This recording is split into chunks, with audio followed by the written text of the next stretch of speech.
So here is a video, the first one of today. What happened? This chick. Yeah. Okay. Anyway, so I guess we'll just go ahead and watch it. If you have something in it that you want to say, we'll just kind of like break it up if we need to, but it's only a minute long. So let's get to it.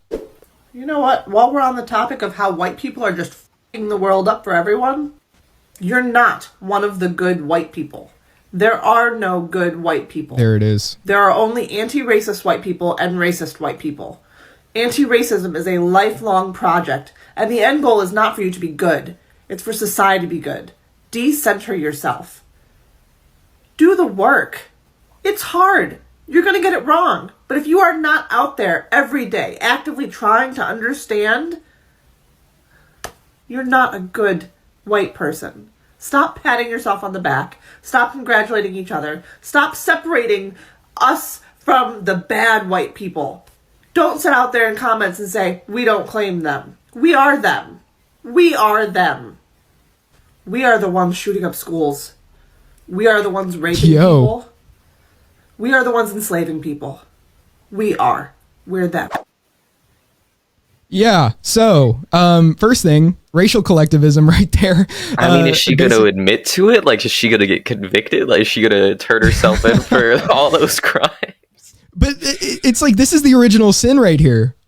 Being white. It's like, okay. But also like, like all the other white people, they're individual, like, you know, anything they've done, I've done it too, apparently. And that's the point you were getting to by joking like that. But like that, what kind of mindset is that? You know, like, okay, first of all, she's not even saying like, this is explicitly against individualism, of course, because she says this is not about you being good in however you see that. This is about society being good. This is about you giving up for your, like, you know, part of yourself or your entire self for this movement that we've set up so that we can have our societal goals fulfilled and that your goals will be pushed to the side because you don't matter. Yeah, it's like taken to a great degree, this idea of like a Christian sort of guilt. I don't know how really like much Christians feel it on an everyday basis of just like people live in sin. You'll never get away from sin. You'll always be like surrounded by sin. We live in a world of sin.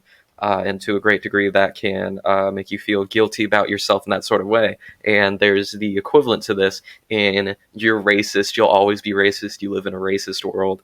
And the best you can do is be anti-racist, but at the same time, you'll still be one of the white people who enslaved and everything like that. So it's still got that sort of like religious framework. And this woman is a case of just like, she's been absolutely conquered by ideology where there is no individual left. There is only the ideology. And you can see it in her absolute performance on the camera because I disbelieve that she is sincere in her method of displaying this information, because she's just like acting up so much where it's just like, where are those white people? Because yeah, it's just there was a term for it from like the intellectual dark web or whatever. It's like ideological capture or something. But this woman's definitely a victim of that. I feel a pity for her because of how wrong she is and how much that's affecting her life. But I hope she never obtains political power in any sensible way or meaningful way. Yeah, I think that summarizes it for that video because, you know, we're on to something else that is probably moving away. I already see your face. We're about to bring it out. People are really out here saying that trans Choochie is the inferior product. I'm sorry. We have the designer, expensive, bougie Choochie. Like, you're telling me if someone says, would you like this free paper bag that came with my groceries, or would you like this $35,000 bag? You're taking the designer Birkin, babe. Like, seriously, you're just mad because trans girls don't want to put trash like you in our designer bags.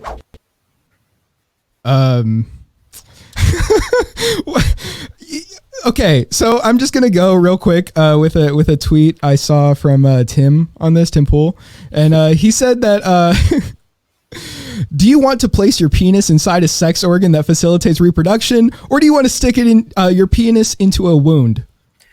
Because it's a great point, because that's what it is, and you're acting like this this surgery is supposed to imitate something natural. Why? I want to start off by saying the Australian accent does not lend itself well to male to female trans individuals, just because the American accents, you can kind of get away from it, maybe not Southern, but Australian definitely no. But that sort of idea of you paid a lot for it, so it's good, or something like that, where it's just like, oh, it's designer. It is the imitation. It's like imitation meat. You can have actual. Dude, it's labor theory of value. It is. I paid so much more for this mud pie. It's way better than your meat pie. Oh god, that could this be eelhead so pie as a comparison. Oh god, but it just reminds me of this one tweet where someone had a pine needle, so like a clipping of like a pine tree, where it was like a pine needle, and labeled it as order, and then took it and compared it to another image where they plucked all the pine needles off of it and like sorted it out and said, this is chaos, and it's like, I want you to seriously consider this. And then you have individuals like this, and was represented in the reply. Hey, but when you take apart that pine needle and you put all its parts all over the place and it's just scattered, or even if it's organized, you're just tearing it apart. Yeah, it's not worth more when you tear it apart. So tell this person right here, when you tear it apart, it's not worth more. Even now, a lot to do. Now, this individual, I know you commented on the voice cracks too in the Discord. Yeah, actually, that's the angina, Ashton. That's doing that. What? That's what's doing it, not the other thing. What the? What do you mean? The angina? That's what's causing it. Sure. Jesus. You got your words mixed up. Sure. But yeah, I mean, like this has to be trolling. Maybe, right? No. It's probably serious. It's probably serious to the extent where it's just like, well, there are two things. This individual believes what this individual is saying, or this individual is just coping harder than anything that this individual has in this individual's life. And I don't necessarily want to... I'm saying this individual just because like YouTube TOS and like possible personal backlash if this comes out, some blowback. But I don't want any blowback annoying from this one. I don't. What are you gonna do? Blowback me?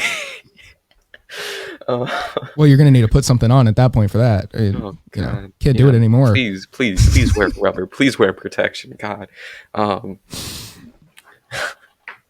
But again, it's the sort of thing of just like ideological capture where this person probably has at least body dysmorphia, probably gender dysphoria, and is thus like suffering from a mental disorder. And this person's surrounded by a society which has taught that the way to solve this is to be a she rather than a he, to spend $35,000 to invert your penis and to create an axe wound in there that you have to dilate like several times a day to keep it open instead of closing itself up as the wound that it is, to eventually have at best a look-alike to have sex with, to affirm your gender and all that sort of stuff, where it's just like, God, I heard Tim Pool discussing like the details of it, and I couldn't help myself but gagging last night,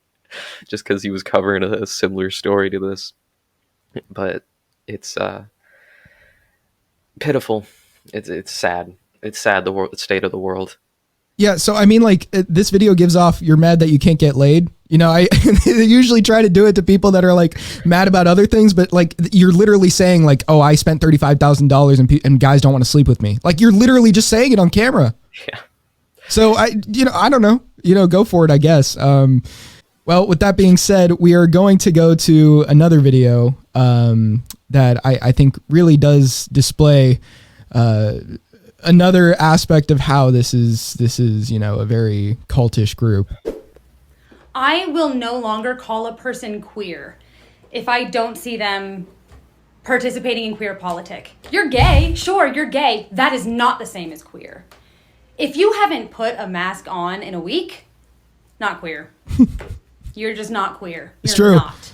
Queerness is supposed to be radical. It's supposed to be about supporting each other, helping each other, and making sure that we like lift up from the most vulnerable of our community. A lot of you gays are not acting like queers right now, so I'm not going to call you queer. Okay, yeah, so if you have not put a mask on in the past week, you're not queer. You're just not queer. It's true. What do you think this person's reaction would be if she was called a queer? Just like someone shouted queer at her. I mean, like obviously, like this like mindset is like, oh, reclaiming words for just us to use. But if somebody else uses the word, not even just like, it doesn't even have to be somebody in the street like insulting her with it. It could literally just be us using that word here, and we'll get like in trouble for it, or we'll get you know, like some backlash for it, as you say, blowback.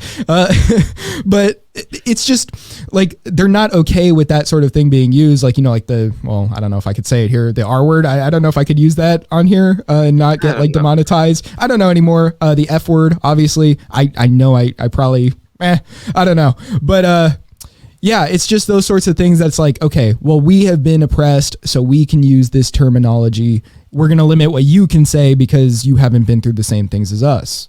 And it's just like, I don't know. This terminology thing is just insane because they literally just don't like the idea of people speaking their minds at that point, because it's sort of trying to restrict what people can even say. It's not just about these specific terms. I mean, in general, it's like they don't want you saying how you feel about somebody saying what their gender is or what their ideology is in that sense, like what their, you know, any sort of their identity.